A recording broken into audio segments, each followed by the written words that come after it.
Morning সবাই রে। এই যে দেখো মা প্রসাদ খাইছো না টুকু তো এটা থালটা এখানে গেলিগা।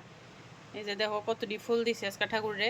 আর এখানেও কিন্তু এটা নিচেও কিন্তু ফুল আছে, ফুলটা ঢাইকা গেছে গা, অনেকটি ফুল দিছি, শিউলি ফুল কতটি। তো বেশি করে ফুল দিয়ে পূজা করলে কিন্তু খুব ভাল লাগে। পূজা শেষ আমার দিক দিয়ে হয়ে গেছে, অনেকক্ষণ হয়ে গেছে পূজা দিছি, আধা ঘন্টার 40 মিনিট হয়ে গেছে গা। বাজে 11টা।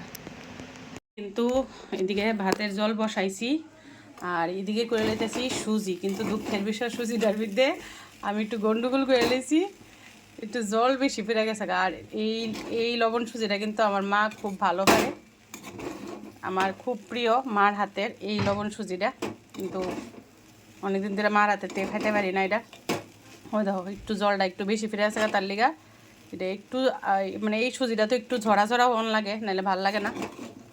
আর আমরা ব্রেকফাস্ট খাইতে খাইতে একটু দেরি হয়ে যাবে, ওখানে ঘুম থেকে একটু লেট হয়ে যাবে ঘুম থেকে উঠতে। মানে কেমন জানি ওইটা খাইতে পারলাম না, জানি ঠাকুর জানে। হ্যাঁ, আমার নিজে ভুলে হুট করে জল ডাইলা দিছে, আমার খেয়ালও নাই। জলটা ডাইলা সে হঠাৎ করে খেয়াল হয়েছে আর এটা তো লবণ সুজিটার মধ্যে এতটি জল দিচ্ছে দন নাই। তো যাক, তো এইদিকে বাই করে রাখছি মাছ, তো মাছ ভাজুম। আর এখানে ডাইল সিদ্ধ করে রাখছি, এটা সোমবার দিমু ডাইল সিদ্ধটা। এই হলো আমার রান্নার প্রস্তুতি। আপাতত এটা দেখি এটা কী অবস্থা, এটা খাওয়ান যায়নি, কি পজিশনে আছে এটা ওই বইটা। আর এদিকে আমি অ্যাপ্রন ফেরে রেডি হয়েছি আর আনতাম, কারণ অ্যাপ্রনটা যদি না পরি পুরা দাগ লাগে, রান্না করতে করতে হলুদ দাগ লাগিয়ে লেগে ড্রেস ফেরা জায়গাতে তার লেগে। এই যে ফাইনাল লুক। কেমন হয়েছে রুগু?